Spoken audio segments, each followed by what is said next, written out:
how exciting is this? You can see it starting to take shape. The Neville Bonner Bridge joining our existing tourism precinct here at South Bank with our new exciting destination tourist resort, Queen's Wharf, Brisbane, coming to shape behind me there. There's 1,000 workers on site right now. That'll increase to 1,500 over the next 6 months. And when it's all open, there'll be 8,000 people employed there in the retail, the restaurants, the casino and the accommodation. It's going to be a fantastic platform for us to add to. So between Queen's Wharf, Brisbane and Cross River Rail, we are already transforming our city. But just imagine what the Olympics will do on top of that platform.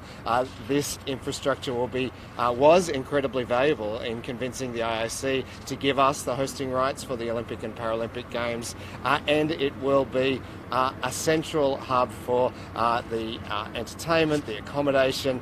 It will just be such a big part of Brisbane 2032, and I'm really excited to be standing here on the Neville Bonner Bridge. 120 metres of it now in place, 1/3 built, a fantastic piece of connective pedestrian infrastructure between two of my favourite parts of the city. So it's fantastic to be here and to be a part of it, seeing it coming to shape. What do you think it's going to do for South Bank when it opens? Because that is a dining district that has really struggled during COVID. Do you think it's going to connecting people from there to inject a bit more life?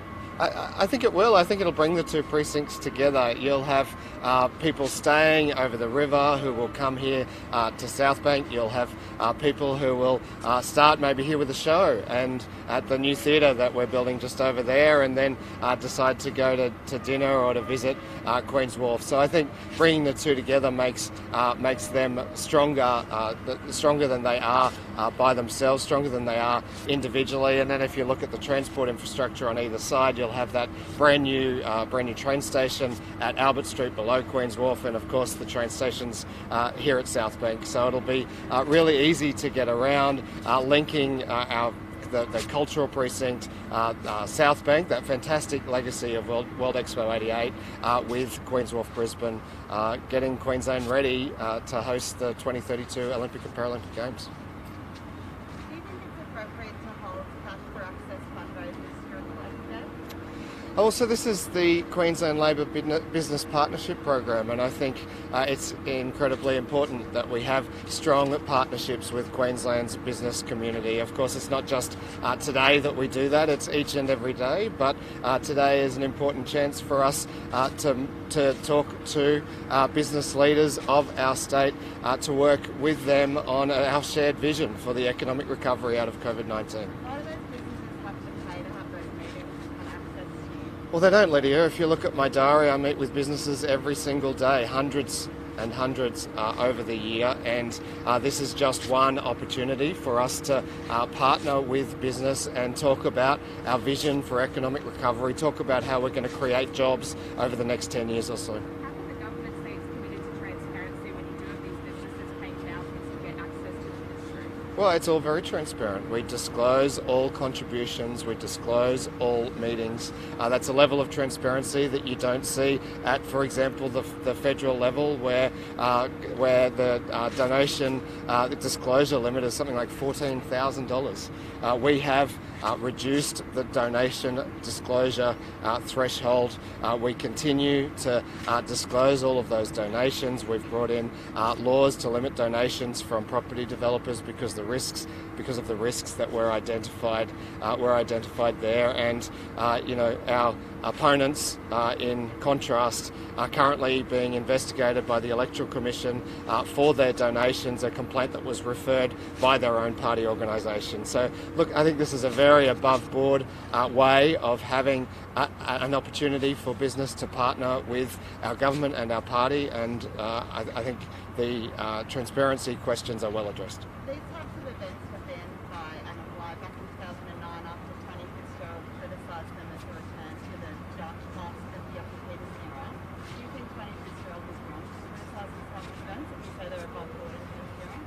Well, Look, obviously I wasn't a member of that government, but I have been a member of this government for more than 6 years, and I find these engagements incredibly valuable. I find them to be a really useful opportunity to work with business, to talk with them, to hear what they need to employ more people, and to share with them our vision for the state and the economy. And so, I can't reflect on the reasons for decisions made by previous governments, but I can tell you that with the right transparency measures in place, which we have, this program is incredibly useful. Given these types of events will be ruled out in a year, is it a bad look to hold them there? Oh, look, they won't be ruled out.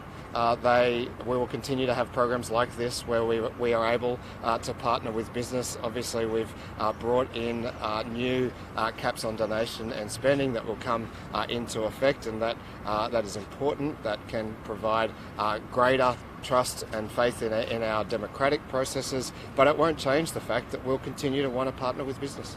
Do you think everyday Queenslanders would have a problem with ministers going out during the working day to attend a fundraiser? No, I don't think so, Lydia. I think most of the people I speak to know that we're pretty much on duty 7 days a week, 24/7, and the idea of the work day is doesn't generally apply to our hours. We are available to business and to the community, not just on weekdays but on weekends as well. I've got some questions at the bridge. Yeah. Simon, can you just tell us exactly what stage we're at with the bridge and what comes after that point there? So what you see is 120 metres, as the Deputy Premier said. The bridge length in total is 322 metres. So behind you is some...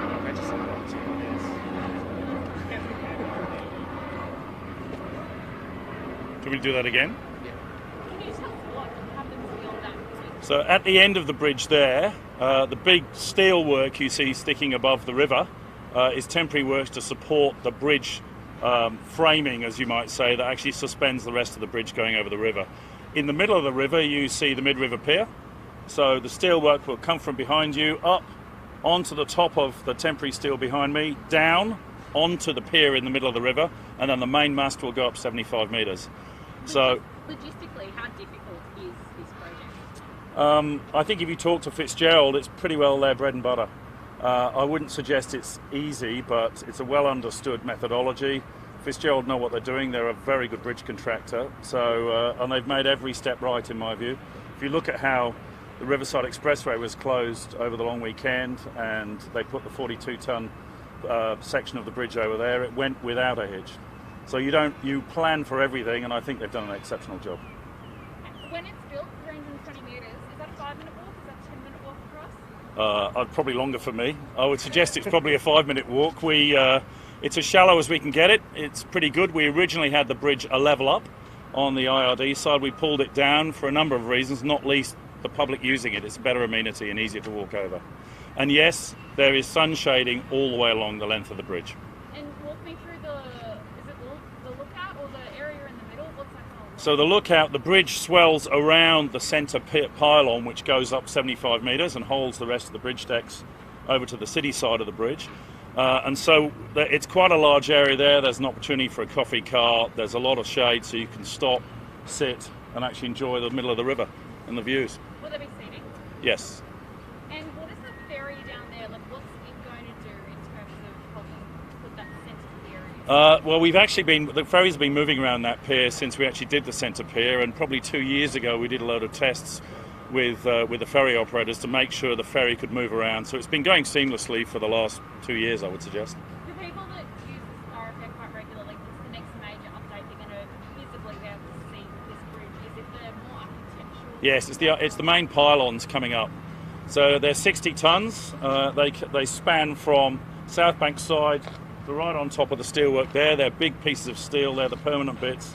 You'll see that sort of graceful swan neck shape that's in all the renders begin to form in front of you.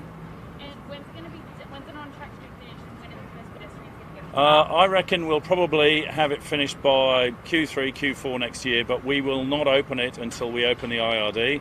And we've always said we had a staged opening of the IRD from early 23. So the bridge will be there. Please have patience.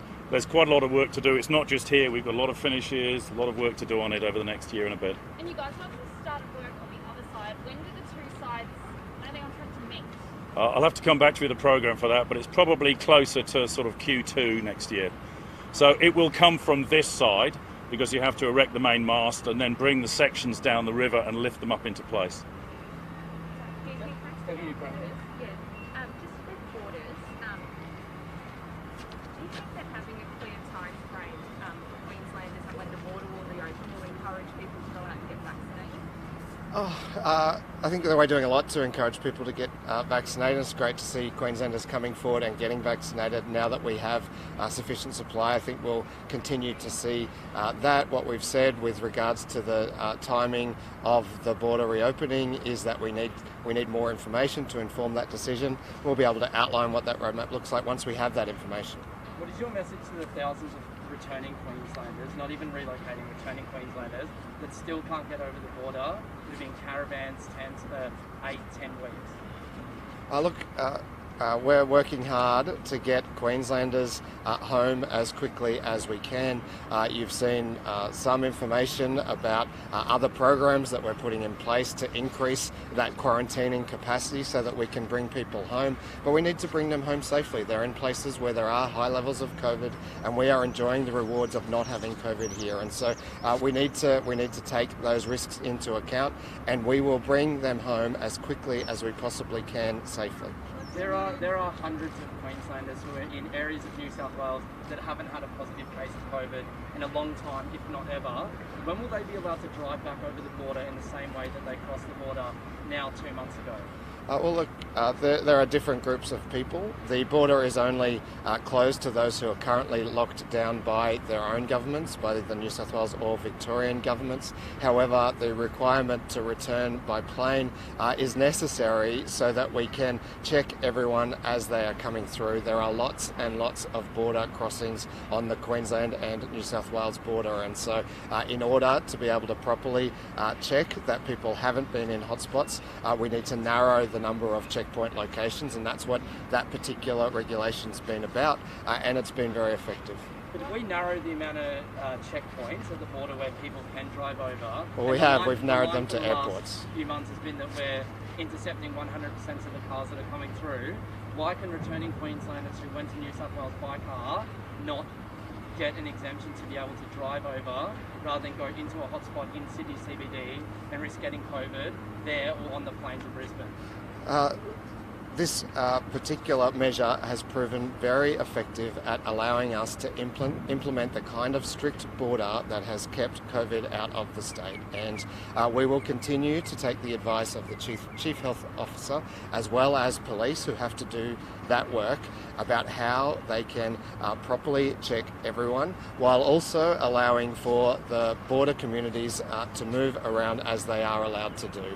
If we did all of that checking at the physical border, that would result in greater delays and queuing for people who need to move around the border zone, as well as greater risks in those border zone areas. What we have seen, though, is people are able to safely transfer from non-hotspots to airports and into Brisbane or our other airports where they can be safely and properly checked. We've not had great experience, not had significant experience of COVID transmission in those scenarios, and they're all the kinds of things that the Chief Health Officer takes into account. And would you support financial assistance for Queenslanders who have lost their job because they've not been able to return to Queensland again in the last 2 months? So we have hardship arrangements in place to assist them with those quarantine costs, and we'll continue to take into account those hardship situations, and we will continue to do our best to get Queenslanders back home as quickly as we can while safely keeping COVID out for as long as we can so that we can get as many people vaccinated as possible. What will happen to those pockets of the state, like remote Aboriginal communities that have very low vaccination rates? Well, we'll continue to work with them to increase their vaccination rates. We've had success with that in the past. In fact, many of our remote Indigenous communities now have some of the highest levels of childhood immunisation, and so we know that we can achieve those kinds of results, but it takes time to build the trust that is needed. And so, our health staff are very good at that. They'll continue to do that, but I think we should just appreciate that it does take time in those communities. No, actually, in some ways they've had the greatest access. Queensland Health moved very quickly to go into those communities and provide access. The challenge is one of communication and trust, and we'll continue to work on that. What is the new ministerial role you're talking about? I'm not sure what you're talking about, Lydia, but I'm sure we'll have anything that there is to say will be said at the appropriate time. Thank you. Okay, more Adelaide? Yes, more of like.